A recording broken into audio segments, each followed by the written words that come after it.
15 फरवरी 2019। हजारों किलोमीटर ऊपर अंतरिक्ष में भारत की एक हाई रेजोल्यूशन स्पाई सैटेलाइट अपनी ऑर्बिट में चुपचाप घूम रही थी। अचानक एक इनक्रिप्टेड कमांड आया। सैटेलाइट ने अपना फोकस मोड़ दिया और पाकिस्तान के खैबर पख्तूनख्वा प्रांत में बालाकोट के घने जंगलों की तरफ लॉक हो गई। नीचे जमीन पर भी कुछ खास हो रहा था। पठानी सूट और गमछे में दो आदमी उस पहाड़ी इलाके में घूम रहे थे। वे आम स्थानीय नहीं थे, वे रॉ के ब्राउन एजेंट थे। उन्होंने जो देखा उसने उनकी रूह तक कंपा दिया। ये कोई साधारण कैंप नहीं था। जंगलों के बीच छिपा हुआ एक बड़ा ट्रेनिंग सेंटर था, जहां जैश-ए-मोहम्मद के आतंकवादी जिहादी ट्रेनिंग ले रहे थे। रॉ की रिपोर्ट्स के मुताबिक यहीं अजमल कस्साब जैसे आतंकियों को भी ट्रेन किया गया था। सैटेलाइट इमेजेस और ग्राउंड इंटेलिजेंस से पुष्टि हुई कि ये जैश का बड़ा ठिकाना है, जहां टॉप कमांडर्स सक्रिय थे।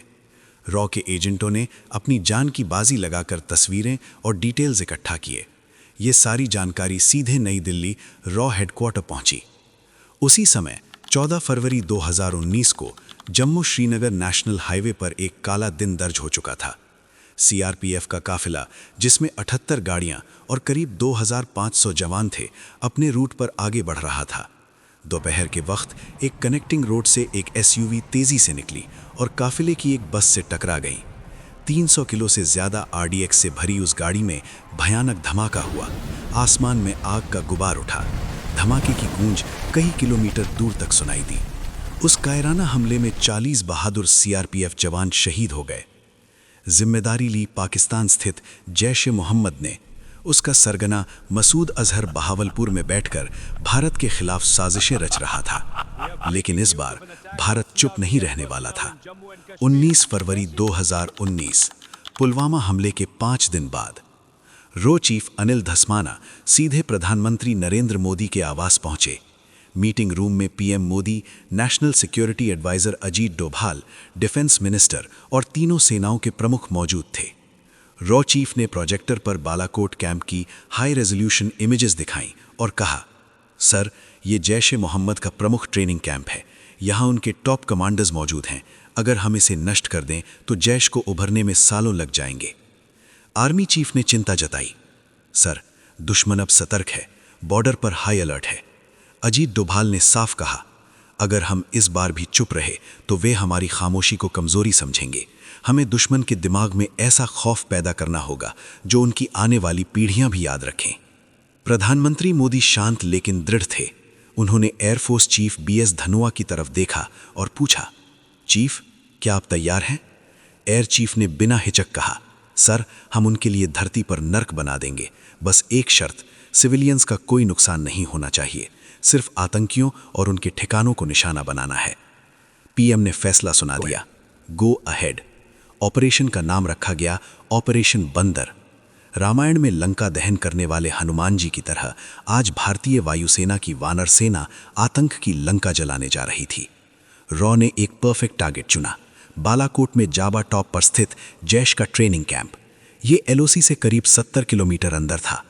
पाकिस्तान अपनी पूरी फौज बॉर्डर पर लगा चुका था, क्योंकि उसे जमीन से सर्जिकल स्ट्राइक का डर था। लेकिन भारत इस बार आसमान से वार करने वाला था। प्लान तैयार हुआ। 20 से 24 फरवरी तक बेंगलुरु में एरो इंडिया शो सामान्य रूप से चला। दुनिया को लगा भारत डिप्लोमेसी पर फोकस कर रहा है, लेकिन असली तैयारी ग्वालियर एयरबेस पर हो रही थी। मिराज 2000 स्क्वाड्रन को सील कर दिया गया। पायलट्स को मोबाइल फोन इस्तेमाल करने की मनाही थी। उन्हें परिवार को भी कुछ बताने की इजाजत नहीं थी। कश्मीर और राजस्थान बॉर्डर पर भारतीय जेट्स रोज रात को पेट्रोलिंग के नाम पर उड़ान भरते और वापस आ जाते। ये पाकिस्तानी राडार ऑपरेटर्स को आदत डालने का साइकोलॉजिकल गेम था। उनकी सतर्कता धीरे धीरे कम होने लगी। पायलट्स को स्पाइस 2000 स्मार्ट बम्स और क्रिस्टल मेज मिसाइल्स के साथ ट्रेन किया गया। ये बम छत में छेद करके अंदर घुसते हैं और अंदर तबाही मचाते हैं, जबकि बाहरी ढांचा ज्यादातर खड़ा रहता है। सिविलियंस को बचाने के लिए परफेक्ट। 26 फरवरी 2019, रात के 3 बजे। मौसम खराब था, लेकिन बारिश थम गई। वॉर रूम में एयर चीफ धनोआ बैठे थे। कमांड मिली, टेक ऑफ। कुछ मिराज जेट्स बहावलपुर और लाहौर की तरफ भेजे गए। पाकिस्तानी राडार्स पैनिक में आ गए। उनका ध्यान दक्षिण की तरफ खिंच गया। इसी बीच मुख्य हमला करने वाला पैकेज मिराज 2000 हिमालय की घाटियों में टेरेन मास्किंग का इस्तेमाल करते हुए चुपचाप बालाकोट की तरफ बढ़ा। एलओसी के पास पहुंचकर उन्होंने ऊंचाई ली, टारगेट लॉक किया और स्पाइस 2000 बम्स रिलीज कर दिए। एक के बाद एक धमाके हुए। जैश के आतंकवादी अपने बिस्तरों में सो रहे थे, कई नींद में ही अपनी साजिशों के साथ हमेशा के लिए सो गए। पायलट्स ने कोड वर्ड कहा, बंदर मारा गया, और सुरक्षित भारतीय एयर स्पेस में लौट आए। ये 1971 के युद्ध के बाद पाकिस्तानी मुख्य भूमि पर भारतीय वायुसेना का पहला हमला था। अगले दिन 27 फरवरी को पाकिस्तान ने जवाबी कार्रवाई की। उनके F-16 जेट्स भारतीय इलाके में घुसे। श्रीनगर एयरबेस से विंग कमांडर अभिनंदन वर्धमान ने MiG-21 बाइसन उड़ाया। डॉग फाइट शुरू हुई।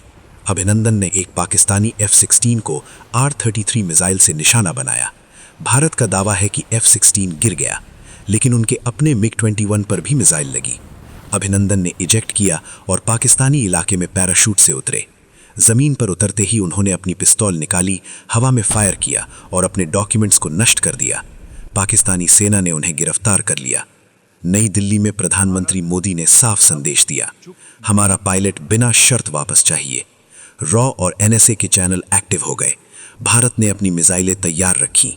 सऊदी अरब और UAE ने पाकिस्तान पर दबाव डाला। दबाव काम किया। 1 मार्च 2019 को पाकिस्तान के प्रधानमंत्री इमरान खान ने घोषणा की कि वे शांति का इशारा करते हुए अभिनंदन को रिहा कर रहे हैं। वाघा बॉर्डर पर हजारों लोग तिरंगा लेकर खड़े थे।